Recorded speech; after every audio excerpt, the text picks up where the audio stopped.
Meus irmãos, eu quero pedir a vocês que abram suas Bíblias no mesmo texto que trabalhamos pela manhã na Escola Bíblica Dominical, Mateus capítulo 5, só que nesse momento iremos ler do verso 7 ao verso 12, que é o complemento das bem-aventuranças. E só lembrando o título da mensagem, o reflexo da salvação. Talvez os irmãos que não estavam aqui pela manhã perguntem: pastor, o que é que tem a ver as bem-aventuranças com o reflexo da salvação? Hoje pela manhã nós vimos que tem tudo a ver. As bem-aventuranças têm tudo a ver com a salvação de Cristo Jesus. Porque cada bem-aventurança, cada alegria, cada fortúnio, eles expressam exatamente as qualidades, as características de um verdadeiro discípulo de Jesus, de alguém que foi de fato alcançado pela graça salvadora de Jesus. E o texto que nós iremos ler é o mesmo texto, mas aí a gente vai ler a partir do verso 7 ao verso 12, que nos diz assim: bem-aventurado os misericordiosos, porque alcançarão misericórdia. Bem-aventurados limpos de coração, porque verão a Deus. Bem-aventurados pacificadores, porque serão chamados filhos de Deus. Bem-aventurados perseguidos por causa da justiça, porque deles é o reino dos céus. Bem-aventurados sois vós, quando por minha causa vos injuriarem e vos perseguirem, e mentindo disserem todo mal contra vós. Verso 12: regozijai-vos e exultai, porque é grande o vosso galardão nos céus, pois assim perseguiram os profetas que viveram antes de vós. Querido Deus, Pai, mais uma vez louvamos o Teu nome nessa noite, agradecendo assim, Senhor, pelo Teu amor eterno, pela Tua graça, ó Deus, manifesta em nossas vidas por meio de Cristo Jesus.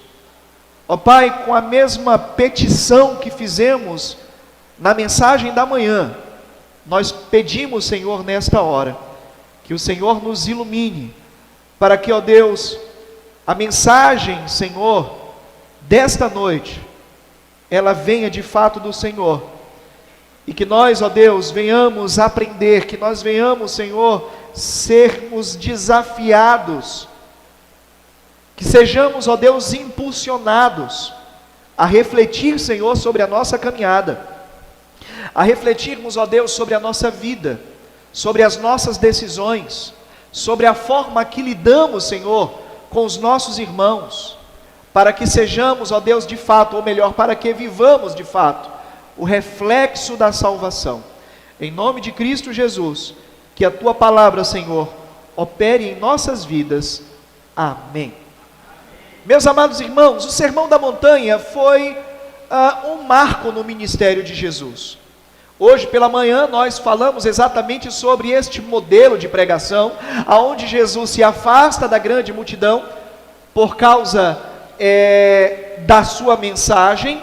Haviam ali pessoas que estavam próximas a Jesus, não por quem de fato Jesus era, mas por aquilo que Jesus poderia proporcionar para essas pessoas. Jesus então exige dos seus discípulos exercício. Jesus exige dos seus discípulos esforço. O que é que Jesus faz? Se afasta da grande multidão, sobe o monte, e aqueles que de fato estavam interessados em ouvir a mensagem de Jesus, não aqueles que estavam interessados a comer do pão que perecia, mas aqueles que queriam ouvir de Jesus, aqueles que queriam aprender de Jesus. E aí nós temos no primeiro plano os seus discípulos. Eles sobem, eles se esforçam. Pela manhã eu falei aqui que a gente não está motivando ninguém a subir monte físico, mas monte espiritual sim. Nada contra, tá? Aqueles que querem subir monte físico. Mas nesse ponto aqui nós aprendemos que Jesus exige de nós o esforço para buscarmos a sua presença. E então os seus discípulos, aqueles que estavam mais próximos a Jesus, aqueles que acompanhavam Jesus em seu ministério, aqueles que compartilhavam o pão com Jesus, eles sobem, eles fazem esse exercício e se sentam diante de Jesus para ouvir os seus ensinamentos. Mas deixa eu dizer uma coisa para vocês: o seu esforço motiva outras pessoas também a se esforçarem. Uma grande multidão viu os discípulos de Jesus subindo o monte, se esforçando para estar próximos a Jesus, e essa multidão também sobe para ouvir os seus ensinamentos, e daí então Jesus começa o chamado Sermão do Monte com as bem-aventuranças. Amém. Vou até beber um pouco de água.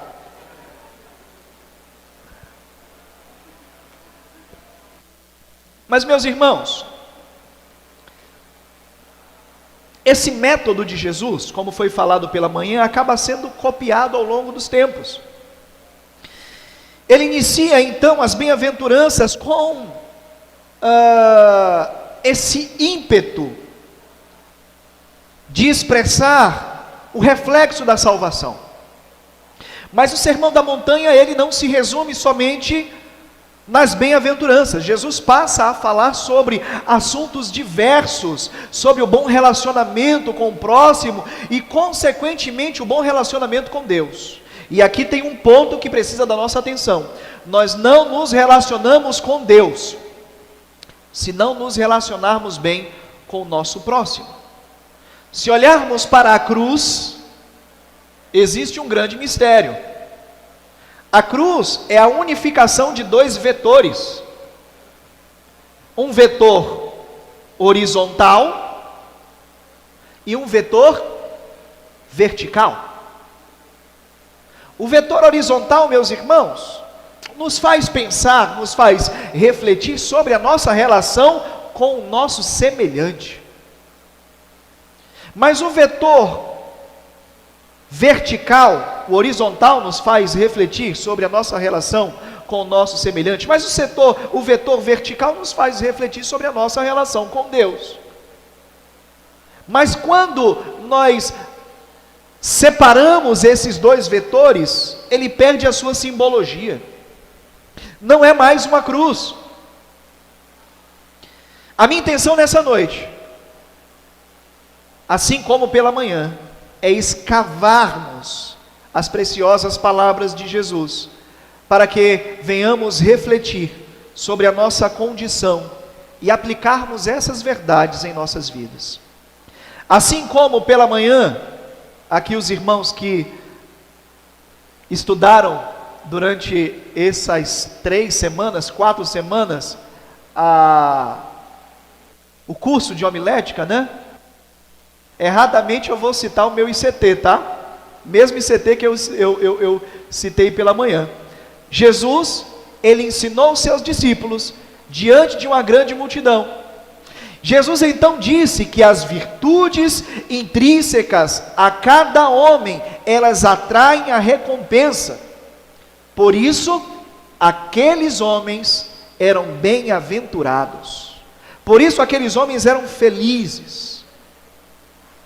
A tese: a verdadeira felicidade é a recompensa de uma vida salva por Jesus. Hoje pela manhã nós falamos sobre o que é felicidade para algumas pessoas. Alguns depositam a sua felicidade num copo de bebida. Outros vão dizer que felicidade é a utilização de drogas. Outros vão dizer que felicidade é correr atrás do trio. Mas para nós cristãos, nós compreendemos que a verdadeira felicidade é quando nós somos alcançados pela graça misericordiosa de Jesus. É quando temos plena consciência de que Deus está conosco. É quando sabemos que os nossos nomes estão registrados no livro da vida. Isso de fato nos traz felicidade. Hoje nós estávamos ouvindo, na canção,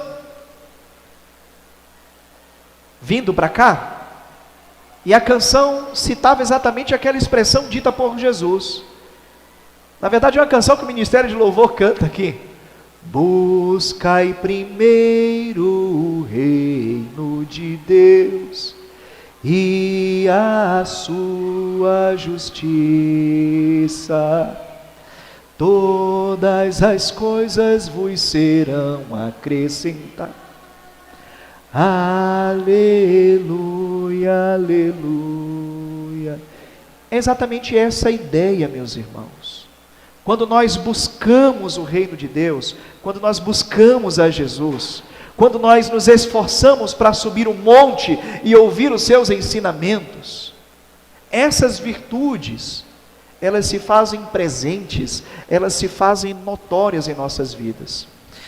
Já falamos pela manhã sobre as primeiras 4 bem-aventuranças, sobre as primeiras 4 características que refletem a salvação na vida de um salvo em Cristo Jesus, na vida de um verdadeiro discípulo de Jesus, alguém que foi resgatado de fato, e se tornou feliz, e se tornou afortunado, e se tornou extremamente abençoado. Macários foi a palavra que nós vimos hoje pela manhã. Extremamente abençoado, afortunado, bem-aventurado, feliz.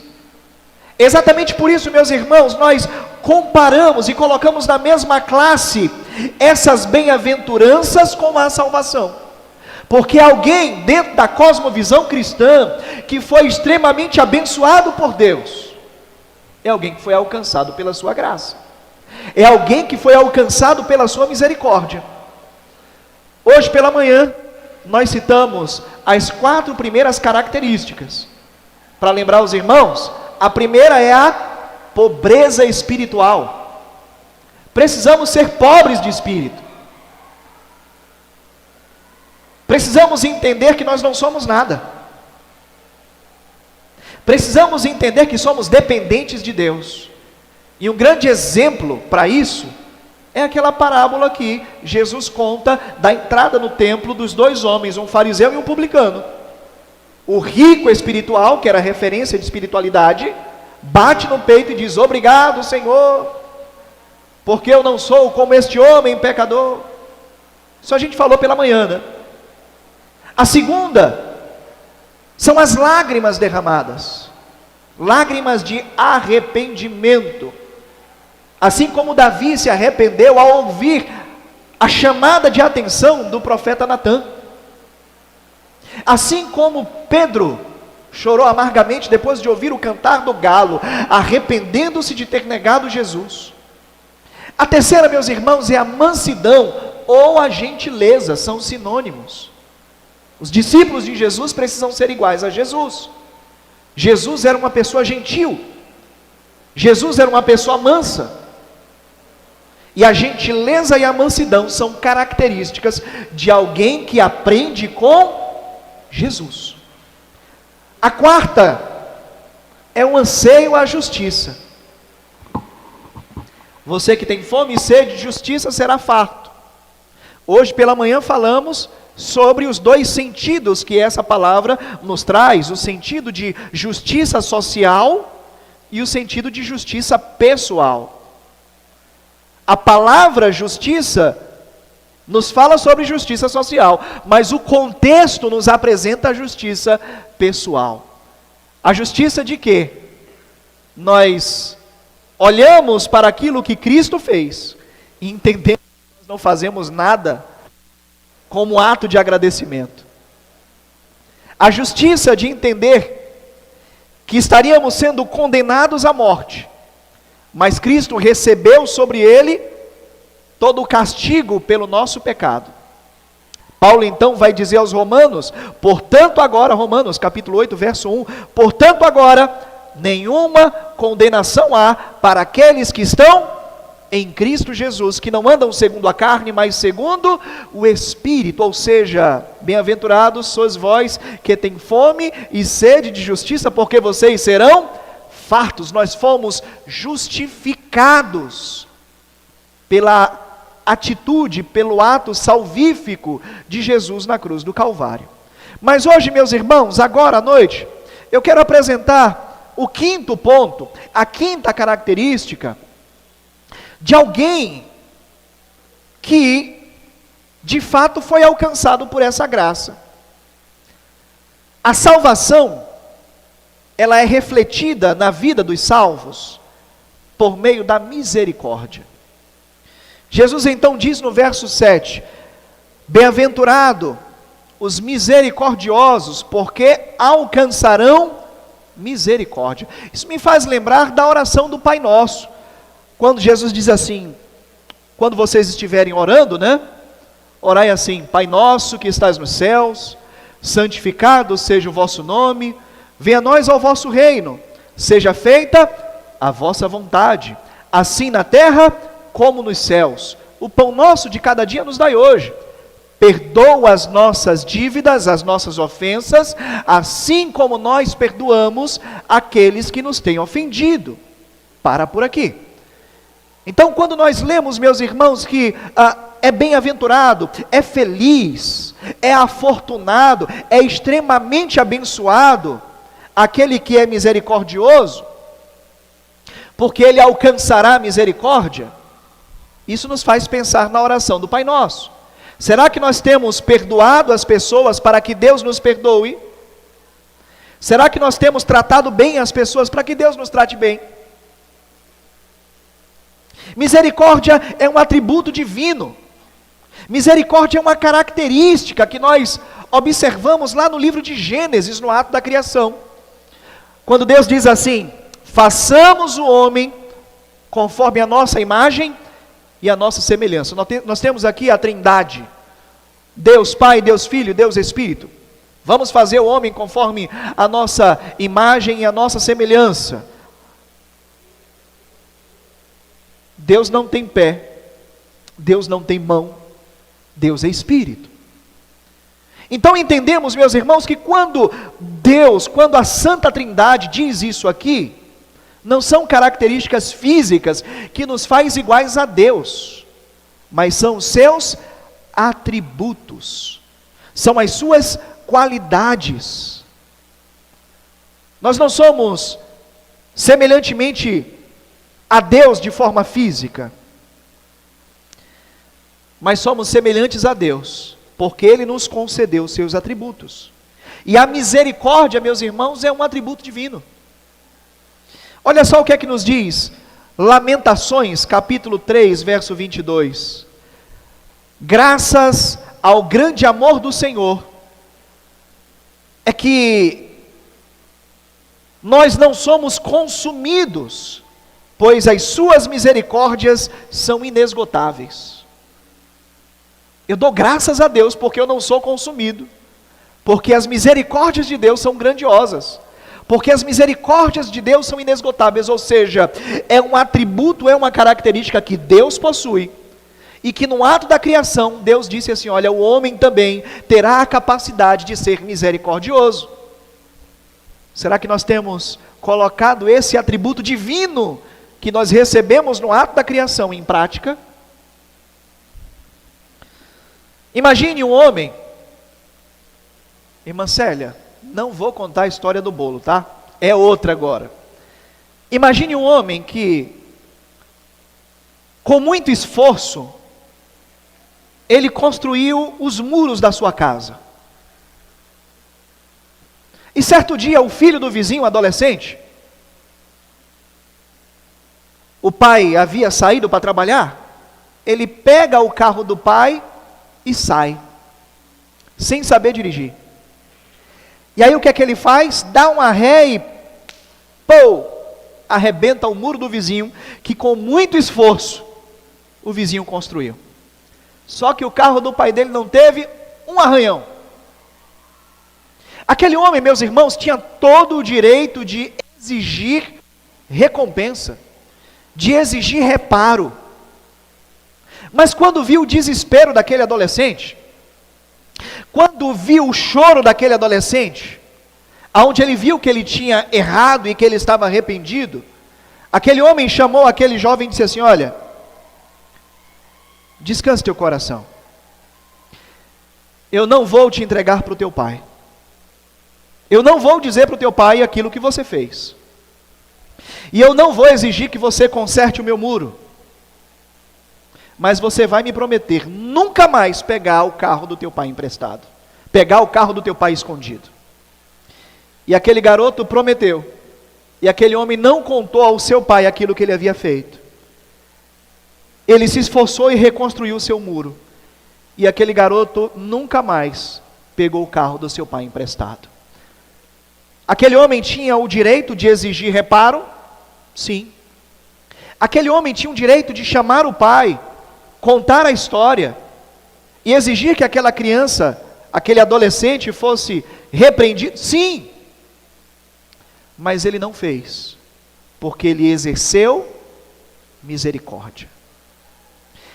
É algo chocante para nós. É algo fora da nossa realidade. Mas é algo que Cristo fez em nossas vidas. A misericórdia, meus irmãos, ela ocorre quando nós recebemos, ou melhor, quando nós não recebemos a punição que nós merecemos. Quando observamos, por exemplo, lá em Gênesis, quando Deus diz a Adão assim: Adão, não come do fruto do conhecimento da verdade, porque se você comer, certamente morrerás. Meus irmãos, quando Adão e Eva comem o fruto, Deus tinha ali o direito de instantaneamente ceifar a vida daqueles dois? Sim. Mas Deus não faz. Deus permite com que eles vivam, ainda que havia tirado a sua imortalidade. Naquele ato, Deus exerce a sua misericórdia. Será que nós temos exercido a nossa misericórdia? Será que nós temos tratado as pessoas da mesma forma que queremos ser tratados? Será que nós temos dado chance às pessoas falarem? Será que nós temos dado chance às pessoas se justificarem? Será que temos dado chance às pessoas a se explicarem? Ou estamos sendo inflexíveis? Não temos exercido a nossa misericórdia?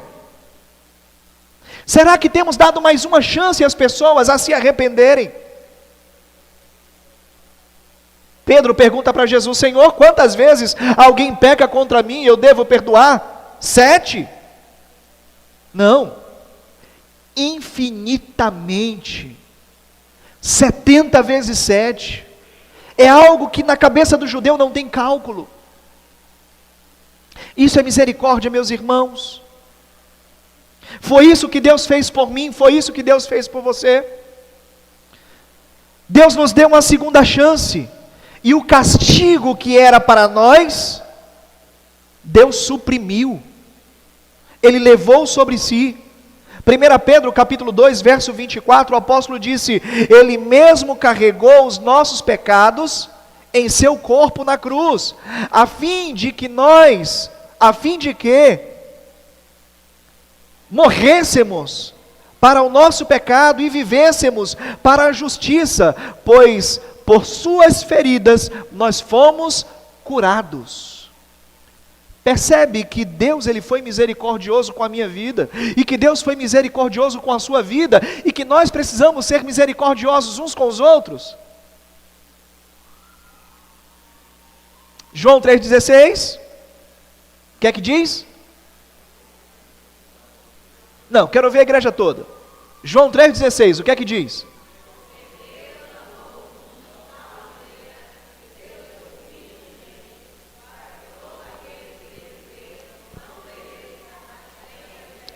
Primeira João 3,16, o que é que diz?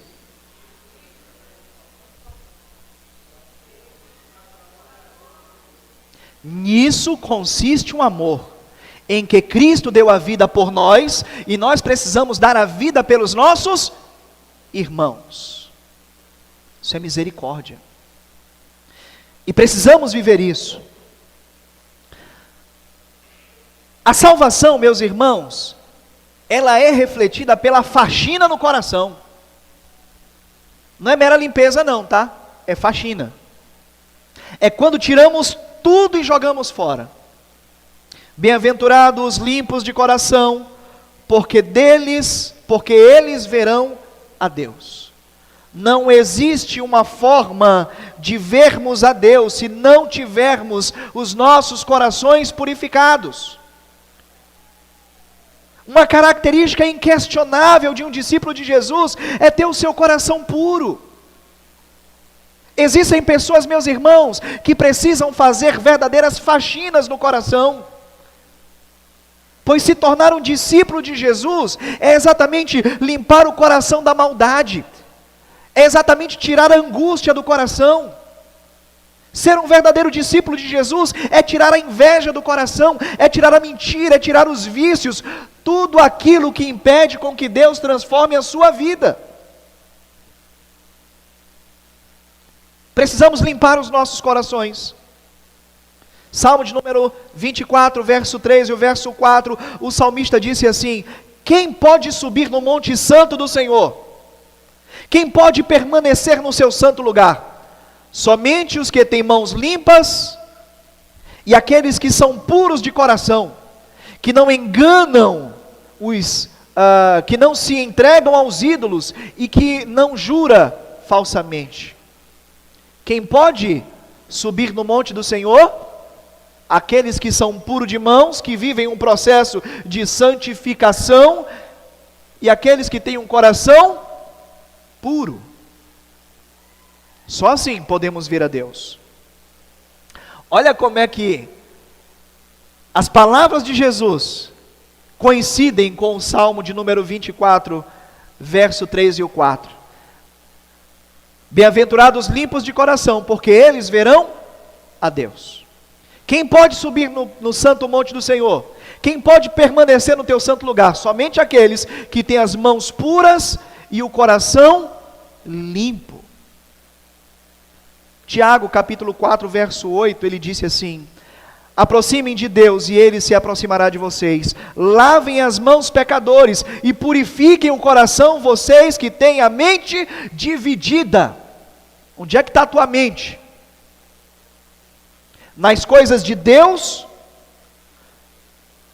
ou no desejo do pecado? Tiago vai dizer: purifique as suas mãos, limpe o teu coração,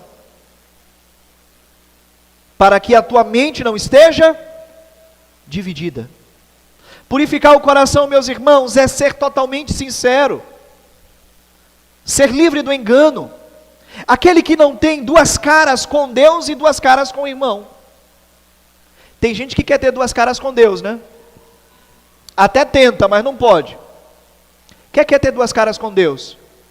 É tentar se esconder debaixo de uma realidade, de uma religiosidade. E tem muita gente que tenta fazer isso. Não vive uma real conversão.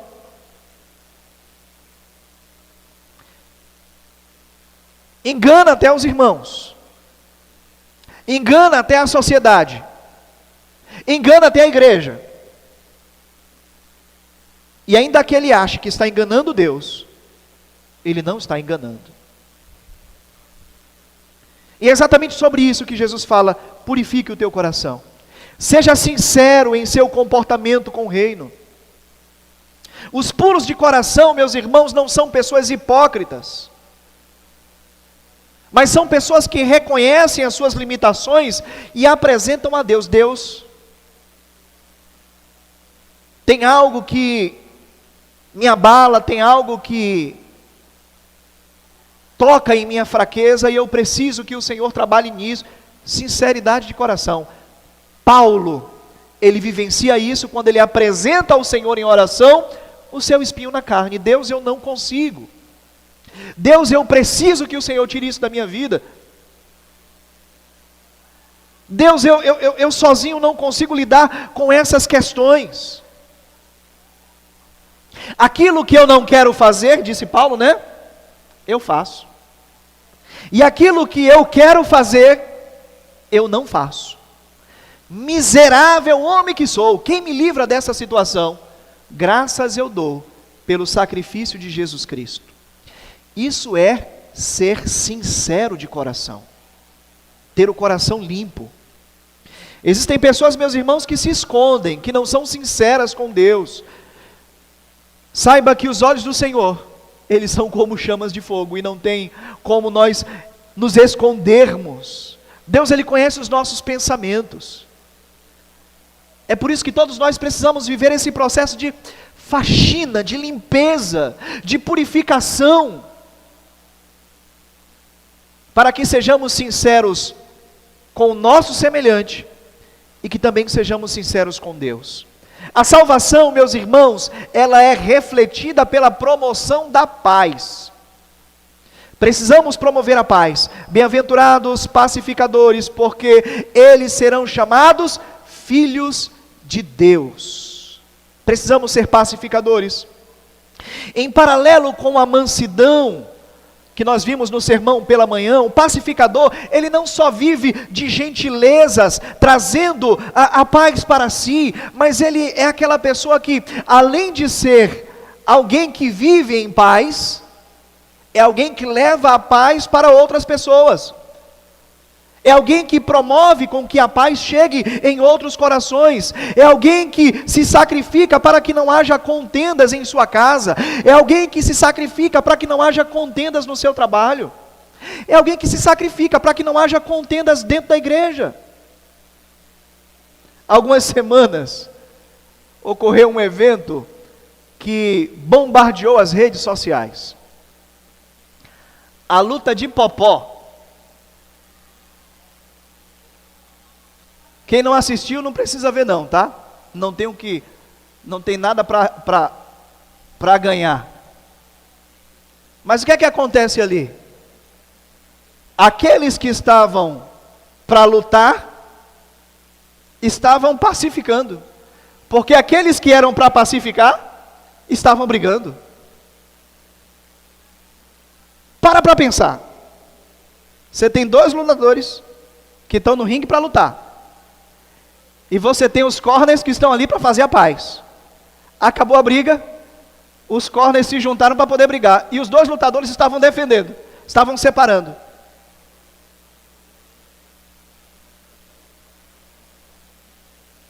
Hebreus capítulo 13, verso 20, nos diz que Deus é o Deus da paz.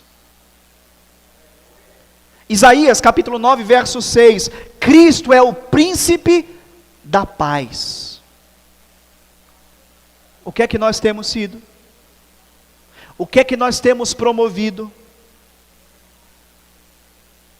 Alguém que promove guerra, alguém que promove conflitos, alguém que promove dissensões, ou alguém que promove paz? Provérbios capítulo 6, verso 16 ao verso 19.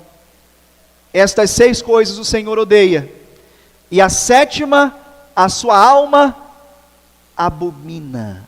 Sabe o que é isso? Sabe o peso que tem a ideia de Deus abominar algo que eu faço? Estas 6 coisas o Senhor odeia, e a 7ª a sua alma abomina: olhos altivos, língua mentirosa, mãos que derramam sangue inocente, coração que maquina pensamentos perversos, pés que se apressam a correr para o mal, testemunha falsa que profere mentiras, e o que semeia contendas entre os irmãos. Alguém que não é pacificador, Deus abomina. Os pacificadores, eles não são, ou melhor, os pacificadores, eles são participantes da natureza divina, e essas pessoas serão devidamente recompensadas. Será que nós temos vivido esse pacifismo? Será que nós somos aqueles que colocam mais lenha na fogueira para ver? Tem gente que diz assim, né? Eu quero mais é que o mar pegue fogo para eu comer peixe frito. Está repreendido em nome de Jesus. Precisamos exercer esse ato, essa característica de pacifismo. Quando Pedro foi falado pela manhã, corta ali a orelha de Malco, Jesus poderia dizer: isso aí, Pedro, me defenda. Vou ver se os outros discípulos também vão fazer a mesma coisa. Vamos criar aqui um conflito para que eu possa fugir. É isso que Jesus faz? Não. Jesus naquele instante, meus irmãos, ele exerce esse pacifismo. Ele repreende Pedro pela atitude que ele havia feito. E ele restaura fisicamente a situação de Malco. Nós precisamos repreender aqueles que são agitadores e precisamos restaurar aqueles que foram prejudicados. Essa é a atitude que o verdadeiro discípulo de Jesus, aquele que de fato foi alcançado pela graça, aquele que de fato foi alcançado pela misericórdia, aquele que teve o seu nome escrito no livro da vida, ele precisa fazer. Quarto e último ponto, meus irmãos.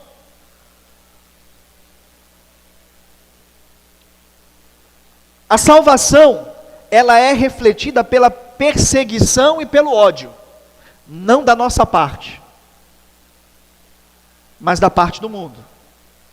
Bem-aventurado são os que sofrem perseguição por causa da justiça, porque deles é o reino dos céus. Bem-aventurados sois vós quando vos injuriarem e perseguirem e mentindo disserem todo mal contra vós por minha causa. Exultai e alegrai-vos, porque grande é o vosso galardão nos céus, pois assim perseguiram os profetas que foram antes de vocês. Você já deve ter ouvido alguém dizer assim: se está tudo bem na vida do crente, é porque está tudo mal. Se o crente não está vivendo perseguição, é porque tem alguma coisa errada. Isso é uma verdade. Se o mundo te aplaude, se entristeça. Se o mundo está te aplaudindo, tem alguma coisa de errado na tua vida. Mais cedo nós fizemos uma oração aqui, pelos nossos irmãos na Nigéria, que estão sendo de fato perseguidos, mortos, igrejas queimadas, incendiadas. Enquanto isso, muita gente aqui no Brasil brinca de ser crente. Não consegue perceber o mal, não consegue perceber a atmosfera que tem vivido. Brinca de ser cristão.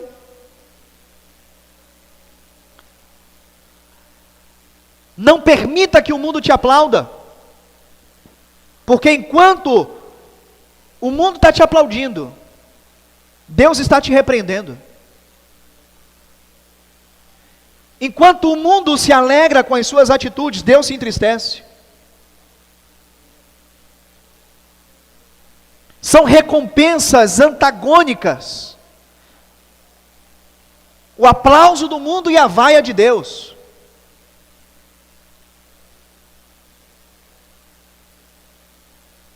Uma coisa, meus irmãos, é despertarmos nas pessoas a admiração pela nossa fé e por aquilo que nós fazemos. Isso é estratégia evangelística.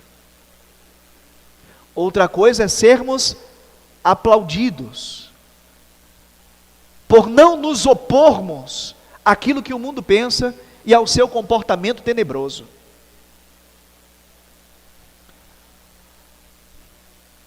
Nós não podemos agradar a Deus e agradar ao mundo ao mesmo tempo. Mateus capítulo 6, verso 24. Ninguém pode servir a dois senhores, porque há de odiar a um e amar ao outro, ou se dedicará a um e desprezará ao outro. Nós não podemos servir a Deus e a Mamon. A Bíblia está dizendo isso. Tiago capítulo 4, verso 4. Adúlteros, não percebem que a amizade com o mundo os torna inimigos de Deus, eu repito, se desejam ser amigos do mundo, vocês se tornam inimigos de Deus. Mateus, capítulo 24, verso 9. Então vocês serão presos, serão perseguidos e mortos por minha causa, serão odiados de todo o mundo. Percebe, meus irmãos, que são questões antagônicas? Se o mundo nos aplaude, é porque Deus está nos reprovando? Evangelho, ou melhor, no livro de Atos dos Apóstolos, ali nos primeiros capítulos, salvo engano, Tiago e João encontram ali na porta do templo o homem, e eles ajudam esse homem, por causa disso eles são presos, e os proíbem de falar de Jesus, e a resposta deles é: mais vale fazer a vontade de Deus do que fazer a vontade dos homens. Tem muito crente que está deixando a vontade de Deus de lado, e tem vivido a vontade dos homens. É por isso, meus irmãos, que o mundo odeia a cristandade. Governos fecham as portas para a pregação do Evangelho. Governos perseguem a igreja, torturam os seus oficiais, pastores, diáconos, missionários. Enquanto outros cristãos, de uma forma letárgica, brincam, verdadeiros letárgicos espirituais,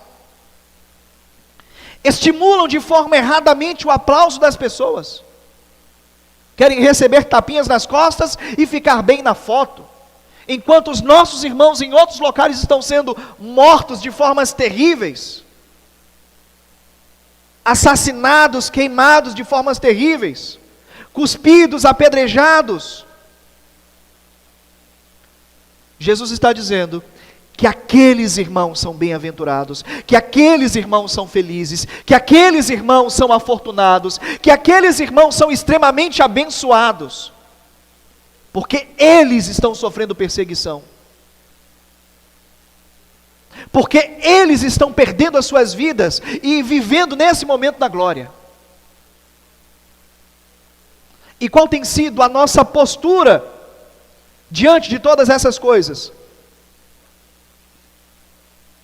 Feliz será o dia que sejamos apedrejados. Contraditório, mas é o que Jesus está dizendo. Feliz é o dia que sejamos alvos de mentiras, pois nesse dia teremos de fato a convicção de que a palavra de Cristo se cumpre em nossas vidas. Ano de 1822, dois missionários batistas, William Bigby e Zacharias Taylor, os missionários que trouxeram a mensagem batista aqui para o Brasil, mais precisamente em Salvador. Conta a história que Zacharias Taylor estava fazendo um batismo ali, numa praia da suburbana, quando alguém pegou uma pedra, atirou acertando a sua testa. E quando ele chega em casa, William Bigby olha para ele, olha para o seu amigo e diz: eu invejo a sua cicatriz, porque essa coroa que hoje você leva na testa, vale mais do que qualquer joia.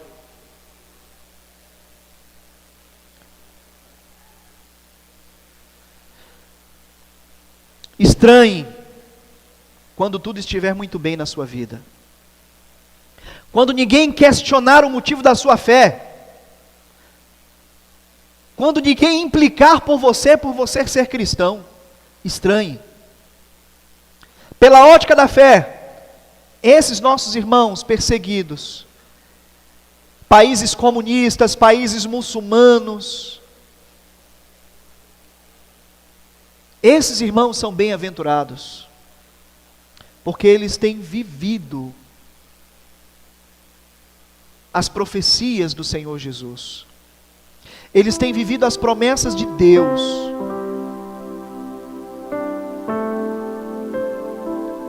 O que é que nós temos feito, meus irmãos, da nossa vida cristã, da nossa caminhada cristã? Temos de fato entregue os nossos corações a Jesus?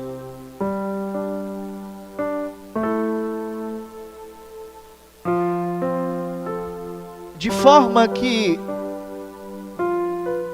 expresse aquelas palavras de Paulo: olha, não sou mais eu que vivo, mas é Cristo que vive na minha vida, é Cristo que vive em mim. Não são mais as minhas vontades, não é mais o meu querer, não é mais a minha forma de ver as coisas, mas é a forma que Cristo imprime no meu ser. Eu ainda coloco os meus desejos acima de todas as coisas, a minha natureza pecaminosa. Como é que temos lidado com essas coisas?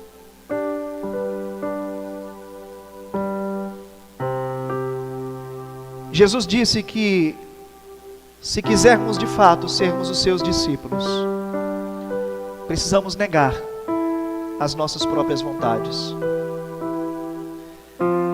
Precisamos negar o nosso querer, a nossa prioridade. Colocar sobre as nossas costas a cruz, ou seja, refletirmos constantemente sobre aquilo que Jesus fez, vivermos o seu sacrifício, valorizarmos o que Ele fez. E dessa forma seremos de fato os seus discípulos. É isso que nós temos feito. Eu quero orar por sua vida nessa noite. Enquanto eu oro, o Ministério de Louvor estará se preparando. Se alguém nessa noite que ouviu essa mensagem, que entendeu e que de alguma forma Deus falou ao teu coração e que deseja nessa noite entregar a sua vida a Jesus, eu não vou chamar você para vir aqui à frente, mas eu quero que nesse instante você ore a Deus. E depois do culto, se você assim desejar, procura algum irmão da igreja, me procura para que nós estejamos orando por você. Mas eu quero orar por sua vida nessa noite, orar pela igreja, para que vivamos de fato os propósitos de Cristo em nossas vidas. Querido Deus e soberano Pai,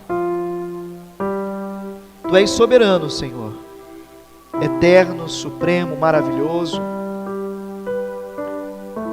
Obrigado, Deus, pelo Teu trabalho, Senhor, na cruz, por aquilo que o Senhor consumou na cruz, pela nossa dívida, Pai, que foi paga na cruz, pelos nossos pecados, Senhor, que foram pregados na cruz. Obrigado, Senhor. Reconhecemos, Senhor, a nossa condição.